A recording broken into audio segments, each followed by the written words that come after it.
All right. This is a production or directed notes for a cover music video that I plan to do. This is based on a song by Julia Jacklin. Uh, I don't know how to love you now that I know you that well. Now, the opening shot is of a retro car with a guy in 70s clothing, sort of the hippie generation style, with long hair. He drives a car. As he drives it, he looks through the windshield at um, um, a series of shops on the right hand side. And then he comes to a halt. And then we see the heroine walking through a lane out onto the main road. And then as she comes, I mean, you see her come matter of factly. Just, it's not. There's no excitement. There is no confusion. Yes, she just walks towards the car. She just bends down to look inside, just opens the door and just sits. And you see the driver not get out to greet her. So these are the cues that you'll be looking for throughout the video, wherein we'll discuss on their metaphorical importance, where vis-a-vis the relationship that these two people share, and develop on it later. So he does not get out of the car. She just gets in, and they do not greet each other. She just looks straight ahead, and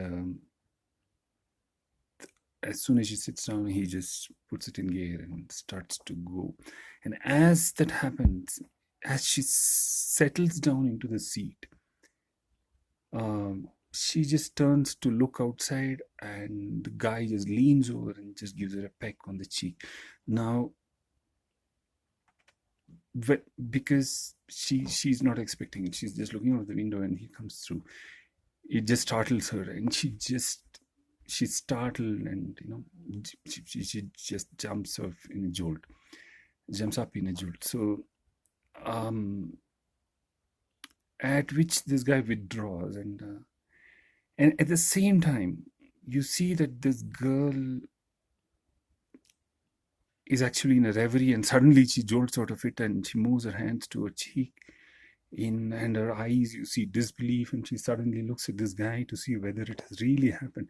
And then she sees the guy is just looking out of the window, and he's no longer he hasn't done it. I mean, it was just a sort of a dream sequence. She just slipped into, and then within the second she just gets off.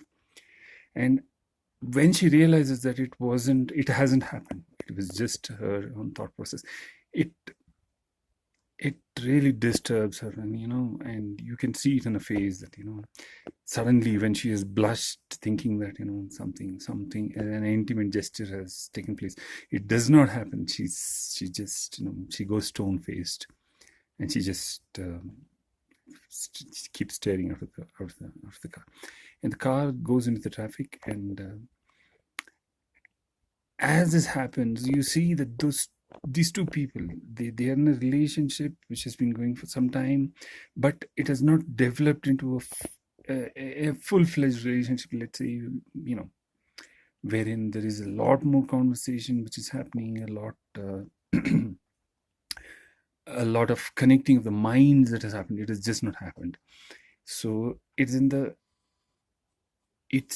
early, but it's been in process for a very long time, wherein it has not found that a particular pitch which it can develop into.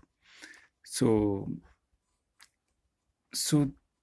it's like these people are just constructing those scenarios wherein they would like it to go in a certain direction, but unfortunately they're not able to express it themselves, or they hold back, or they're just doubtful of their own emotions and the responses that they're going to get, that they are being guarded.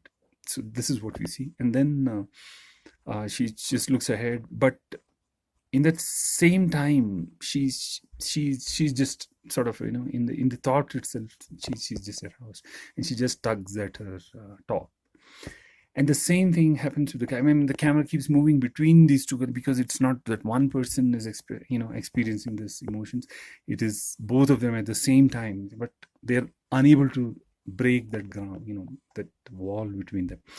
So this, you see that guy, as soon as the car gets into traffic, he just takes his hand he takes his hand off the gear, and then with his left hand he just tugs at his pant leg. So it's more like, they want to develop it into something physical, but unfortunately they're not able to just feel it. But the guard comes down as soon as that emotion is felt. And then after this, the if we see the car weave through a traffic, and then the the visual is of generally the road going towards Khardungla. So it's a winding road, and there's not much traffic around. So it just, as it weaves around, you just the camera turns to show these two people. This guy is just lost in his driving. She's just lost in, and then as that as the car stabilizes in traffic, he just points to the glove compartment to in front of her. So she just opens it and suddenly finds a small a small package wrapped in a gift paper. So you see her eyes become curious. It's not like her tone face has changed. It's just her eyes. There's a curiosity, and she reaches in and pull out the package. But as soon as the hand, wrap around this package, she just presses on it, and then the curiosity within her in her eyes, it just vanishes. It's as though she knows what she can expect within that, and she just opens it and she finds the heart-shaped loop, extra large loop hoop earrings, and she just takes off those clip-ons that she has on her ears, and then puts this on. And when she's putting it on, this guy is not looking at her. It's just as though that process is something, it's over as soon as he bought that the gift, and he just showed it to her, and then that process is over. So with her, it's the same thing. As soon as she realizes what it could be, that process is over for her. So she just mechanically puts it on, just runs a finger around her ear to clear the hair so that the earring is visible, and then she just stares ahead. So this to me, like, there's no emotional connect to that particular gesture of getting the gift or just wearing it and being happy about it. This is just, there's an acceptance. Okay? It's a mechanical act. And but as this happens, she pulled the hair off her. He just turns around and takes a glance, and then again back to driving, and then there is again silence, and then the drive goes on. You see the car, and the music plays on in the background. The car reaches the summit, and then they walk down towards some around the large boulders, which are on the slope of that of the hill, and from there you can see the panoramic view of generally the city, the down valley view. And this is early in the day, so the sun is just yet rising. And in a generally romantic situation wherein there are two people who are going to hang out together, spending a day together, they're going to something like, it would be more like, he looks into her eyes and says, I can see the sunrise in her eyeballs, and the orange glow of the sun on your fair skin, reflecting on my sunburned face, making it golden brown. Things like those are not romantic. But here it is not the case. It's as though two people are, they're wary of each other's feelings and how much they can really put on display. or there maybe there has been some kind of an experience wherein they've been hurt, with that display, but still that relationship is holding on. There's no there's no there's no threat to that relationship, and both know what they are looking for, but unfortunately they're not able to get through that wall that they've created for themselves. And so she goes and leans against a boulder, and they just stares into the distance where she can see the city and stuff, and she's lost again in her own thoughts. So this guy, he just walks towards her, and then it's a big boulder, so he leans against the boulder, and he looks at her. She does not notice that he's there, and with his left hand he just reaches out and touches her hand. But this girl is lost in a reverie, and suddenly the feeling of, the touch on her hand, she just again startles her, and she just pulls her hand as though, something has crept onto her skin, and she just holds it against her chest and looks at, with some bewilderment in her eyes towards him. And that is enough for this guy's guard to go down, and he does not want to pursue that emotion. Generally, wherein he would have, if he had just stayed, maybe that there you see that. So as soon as that he sees her reaction, he immediately turns off. He just takes off his hand, and then he moves away from her to a second boulder to the right. But as soon as she realizes it was him, and that wall, he had reached through that wall towards her, she feels, that opportunity, that either it could be both of them. He was waiting for her to reach out, she is waiting for him to reach, and she gets the first chance wherein he has already reached out. He has touched him. There was that romantic gesture, sort of, within quotes. So, and she suddenly realizes she has screwed it up. So she immediately reaches out with the right hand to just, get hold of him, just bring him back, and, bring that moment. But it's lost. He has already moved on. So she just withdraws into her shell. She realized she's fucked it up big time. Now, there is no, I think throughout this relationship, if it's a long relationship, this is a continual theme that you see throughout their relationship, wherein it has been, he's been trying to reach out, she's been trying to reach out. Both of them are not able to, register that emotion with the other person. So this happens, and he moves on to the other one, and so she knows that, somewhere the door is closed, so she doesn't want to open it or knock on it either. So she just walks, and he's not looking at her. He's staring into the distance, and she doesn't look at him. She just walks very slowly in front of him, but seeing that he's not responding, then she walks on to a third boulder wherein she goes and leans. And just as she leans, this guy gets up, and then but as the scene is taking place, the sun is moving, through the horizon, which means that whole day is passing. It's as though, it is that eternity of that particular day wherein this emotional thing takes place. It shows as one gesture, but yes, but it is a continuous, it is their life. This is how it is, it is like throughout that relationship, the trajectory of that relationship is measured to the sun going, and throughout the trajectory of that relationship, you see these people not being able to register, and that it is microcosmed in that one little gesture and one little theme.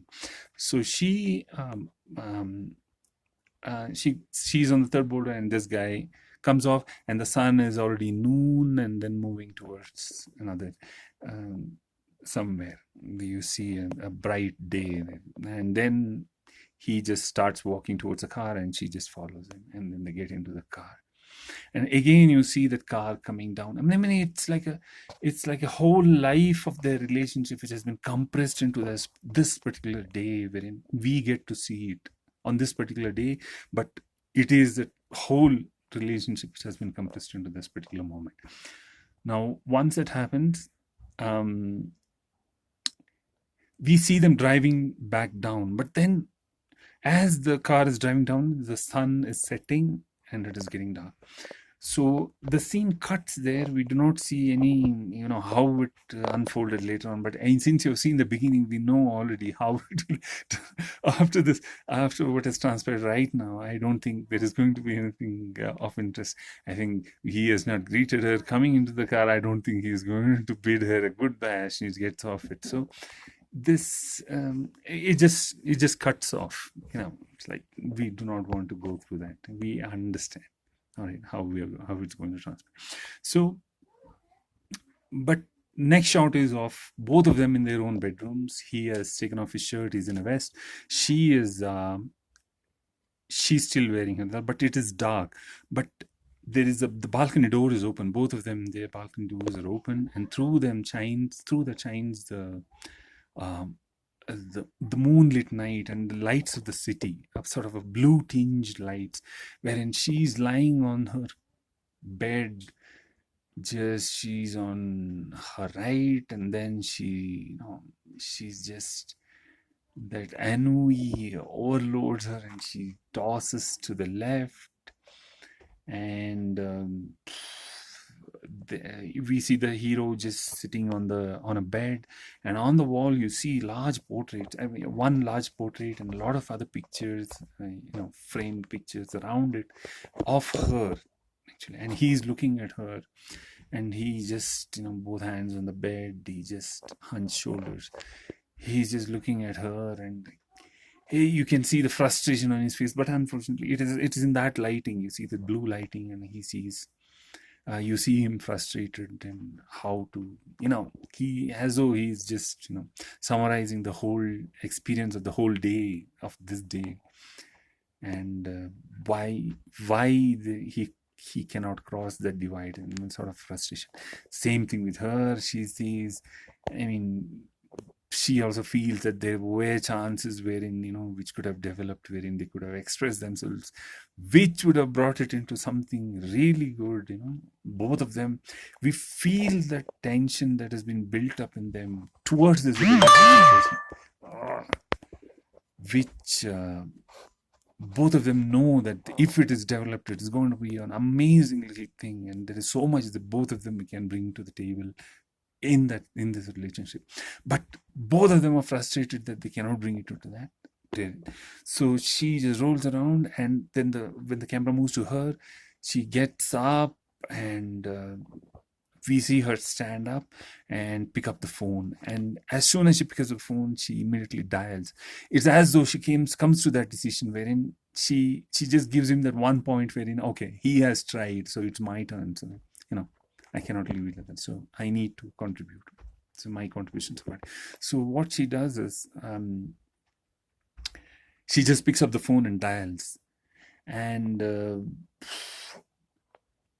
when the scene moves to him, and he's sitting there, the hands are no longer on the bed, he's holding his head in his hands, still looking at her with this tousled hair, is just looking at the portrait and saying, that frustrated look on his face. And then the phone rings, and then he just picks it up and puts it to his ear and says hello. You can see him mouthing hello with the music is playing. And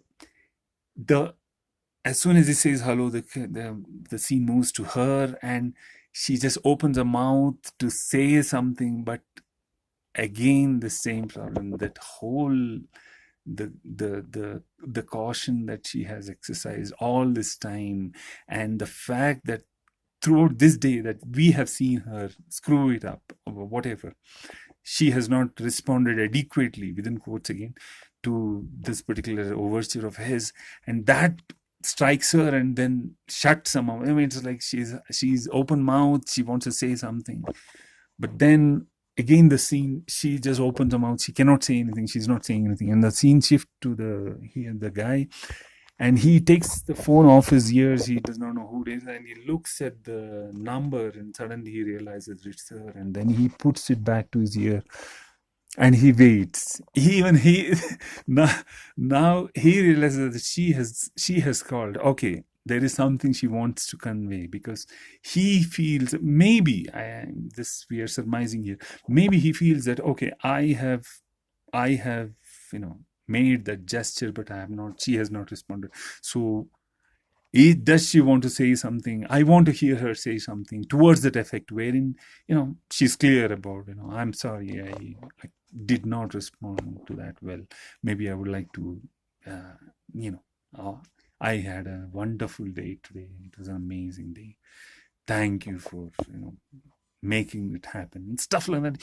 But he just waits for her, and then she with the mouth open, and then you can see her throat bobbing, wherein she wants to say something but she cannot say something, and she just takes the phone off and disconnects the call. And she throws the phone on the bed, and then the camera again shifts to him, and he just the phone is disconnected. But what he does is he realizes, okay, she is trying to reach out to him. Maybe, typical a guy thing, wherein, okay, let me see if this is what she's thinking. And so he just opens the WhatsApp. I mean, it's in a bit of a discordance with the clothes and the styling of the whole video, because they're wearing 70s hippie clothes. You see smartphones and WhatsApp. But it's more of the emotional journey than the specifics, and it's not possible to create that whole ambient and the the scene to be making it that period. So he opens WhatsApp, and then starts a chat line with her. He writes the lyric of the song. He says, I don't know how to. I don't know how to be in love with you. And he stops because the thing takes over him. Maybe it's the same thing, because I have tried, but so why am I going to do the thing again? I mean, it's not like I'm a sucker for pain type of thing, wherein she is going to, slam the door in my face again. Maybe I do not want to take it because I have done my bit. I would like her to compensate me for it, involve, respond, and stuff like that. But and so that stops him, and then we see him deleting that whole message that he has written, and then he throws the phone onto his bed, and then just he moves towards the balcony, and he leans against the doorpost and with his head hung, and as we see that the camera comes behind him, and suddenly the outside we see a large moon in the horizon, and the scene shifts to her. Same thing, she has thrown the phone on the bed, then she walks towards the balcony, and she sits on the railing, leans her head against the wall, and again, as the camera comes beside her, you see that the moon and the horizon, and the music continues and then fades, and both of them are merged into that scene. It's like both of them, the screen splits to show both of them, and the moon in the middle, wherein they're looking at the same moon. Okay, so the scene ends there. Now let's come back to the metaphorical points that we're talking about. Now, the initial scene wherein we see her, come towards the car without no joy. It's like you just realize, okay, you somehow visualize a conversation that must have gone between them the previous day, or whenever, previous day, because it's early in the morning. So previous day he might have called her and said, hi, would you like to hang out with me? And she says, yeah. Okay, then I'll pick you up at around 11. Okay. This is a conversation that would have taken place between them just before, because this is how the I mean their body language manifests this message.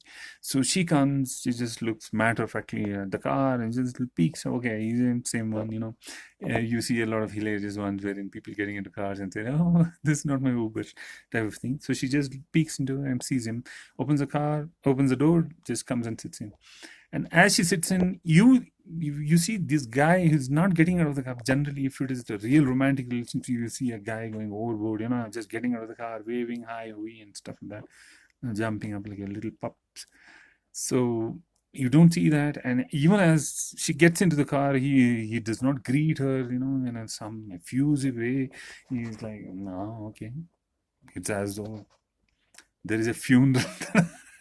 you you asked me to take you to. I'm taking you there. It's sort of that kind of a vibe.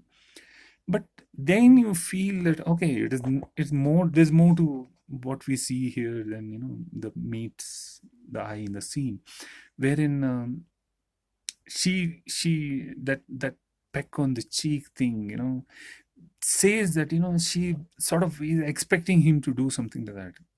But and then again you also see that when she's disappointed, that stone face on her look, then feel that okay, she's expecting that, but he does not understand, and she's disappointed. But she cannot tell him in as much words that what she's looking for.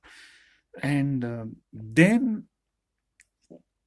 then you see her tugging at the shirt and he tugging at the pants, and then you say, okay, okay, there is a possibility that they have some sensual feelings towards each other, but again they're not able to articulate it. But then you somehow you're thrown off balance by that gesture wherein he suddenly points her to the glove compartment, and she pulls out that gift, and then you say, oh no, okay, now we are going to see some action in this relationship wherein maybe he'll start singing to her, or maybe she will lean over and pinch him and stuff like that. You just create those visuals, but then it's like a bomb explodes in your happy little place wherein you do not see that happen, wherein she's not happy to receive the gift, or at least she does not show it and that her pulling her hair back from her ear, it's just like a gesture. Okay, do you have a perfect visual now? It's more like that than okay, I like it and I want to display it. No. So this is how the psychological aspects there. And after that, you see both of them just there as two individuals. You do not say there's a but you are confused because the lyrics that are playing in the background are something which hints at something more at times. But then it comes back to I don't know how to love you and stuff like that, because I know you so well. If you know me so well, then why are you not? It's as though you are angry with me, and oh my God, he's bad. Like, no, it is just that that both of them. He knows that she's capable of much more. She knows that he's capable of much more. But both of them are not able to communicate.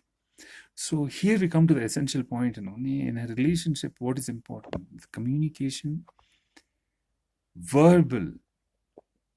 That will erase all confusion, which will take the relationship to a new level, to its optimum little level. And that communication is something which we do not have. Two people just sitting there and just staring into the oblivion. It is that's the first part. And then the next, again the same thing, wherein he touches her hand. She's just startled. You want to give her the benefit of it because she has been startled. She wasn't expecting it.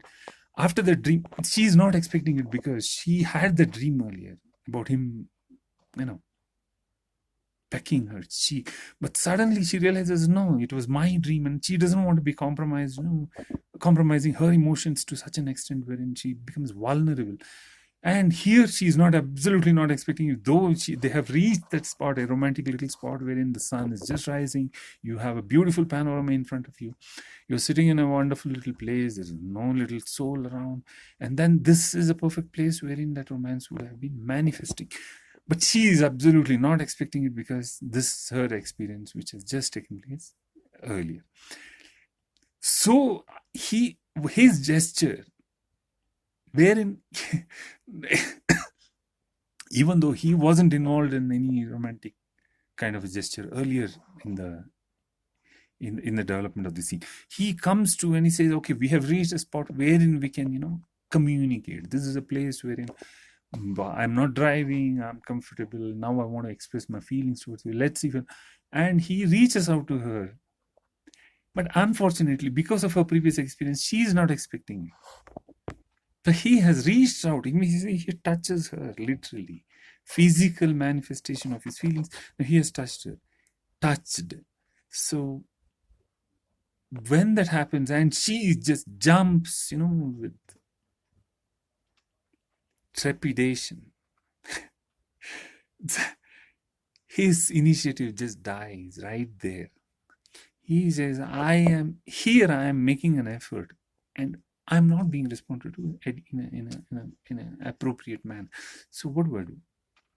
Done. My initiative is dead. And she, for her, it is just because of those previous experiences which have, jaded her towards any and expecting anything romantic. And suddenly it comes out of the blue. She is just startled. She doesn't know what to do. But then you see her, realize what has just happened. Then we see her go back to her previous experience, and wherein she is, that disappointment was, wasn't real. I mean, he is somebody who's waiting to, but he's finding his, and then he has reached out. Now this has happened, and I am exposed to this particular vulnerability of his, and as soon as she's startled, she immediately realizes, okay, this is the point wherein this relationship will take a turn. And she immediately turns to grab at him, to say that, okay, I have acknowledged, I wasn't expecting it, but now I really acknowledge that this feelings of yours and you're reaching out, and I want to respond to it. But unfortunately for her, he has been hit and he has moved away, and he does not see her respond. And then we get the feel that maybe, I mean, we are talking about the trajectory of the relationship. Maybe throughout this relationship, it is mostly like this, wherein, it's like a tango, two stepping, and then you step forward, she steps back, and she steps forward, you're stepping back. Maybe you're not able to connect because you're not seeing a lot of things. And as audience, you empathize with those people and say, oh, you just, you're frustrated that you just want it. Okay, even now that this has happened, you are like at the edge of your seat, and you say, oh my God, okay, now we want to push these guys towards each other, wherein they do something wherein, the other one sees that this one is responding, and the other one feels it and wants to join in this. But then you are disappointed because the initiative is just lost, both of them.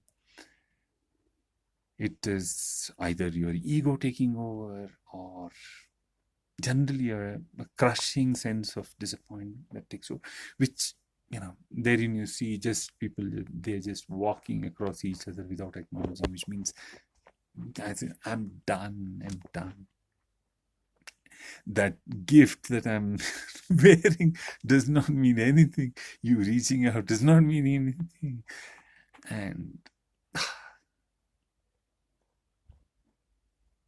then here you sort of, you see her doing less of reaching out, but then you empathize. It's, oh, she's a woman. You're being a patriarchal bastard. Say, she's a woman, she'll have her own inhibitions, societal and all that nonsense. But unfortunately, wherein you see her,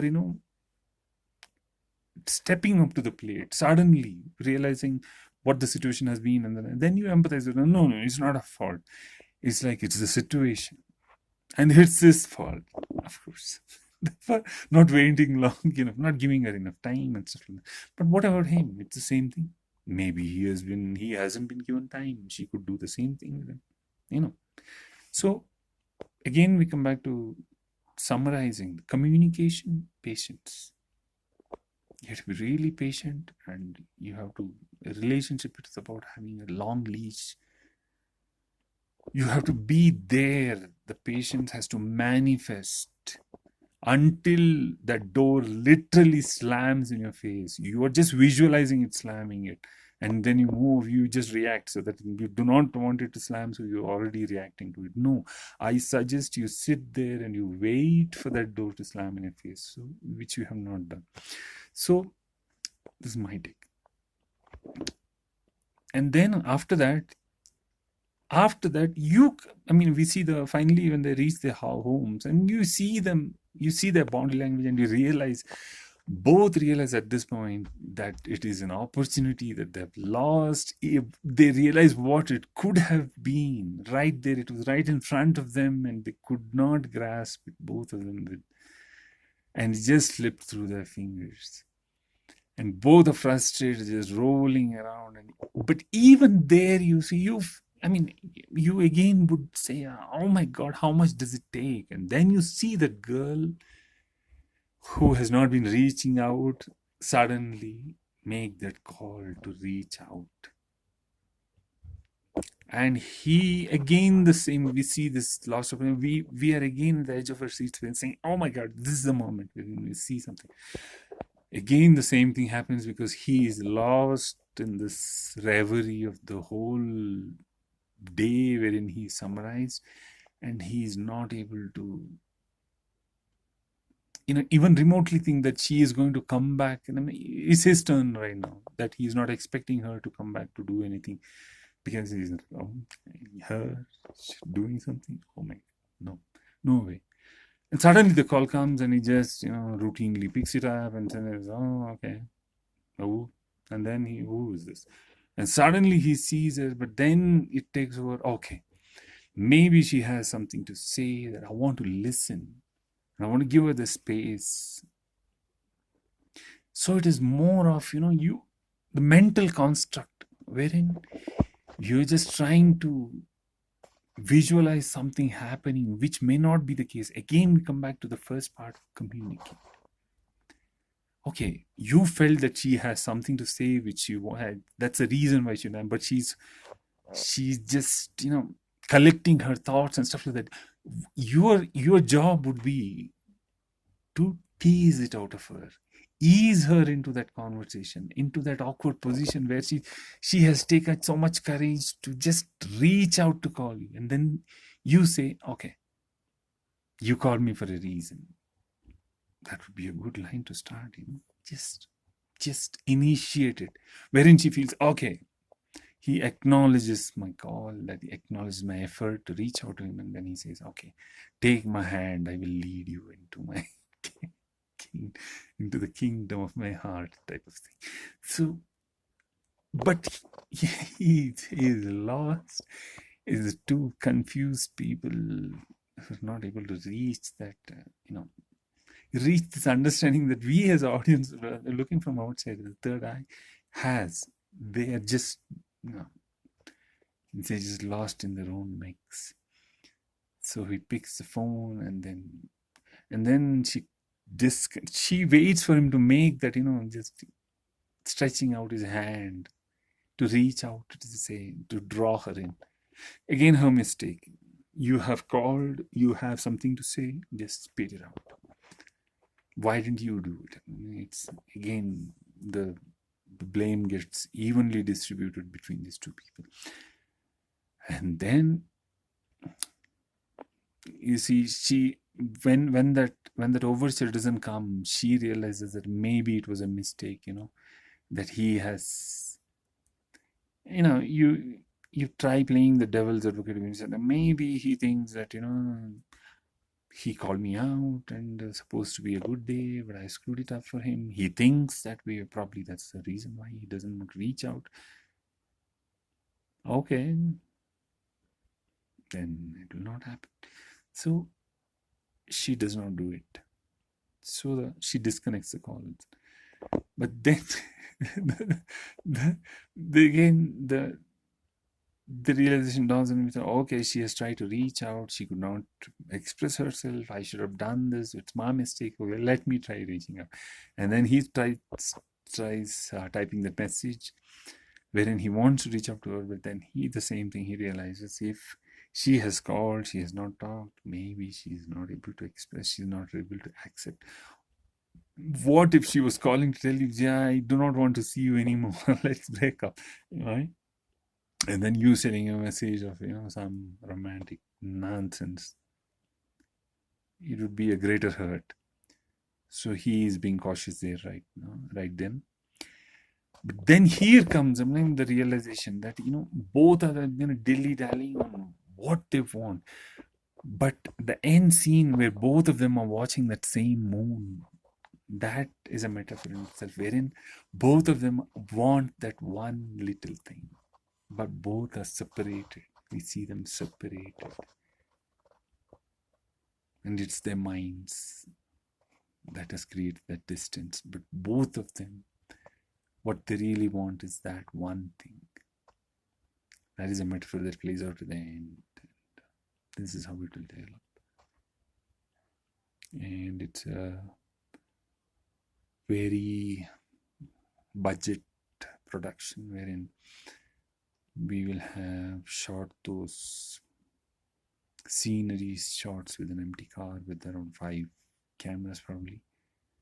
And then the only shoot will be at the summit when the sun is moving around. And there's a possibility that it could be green screened inside the studio. The only logistics would be clothes and a retro car, and those heart-shaped hoops.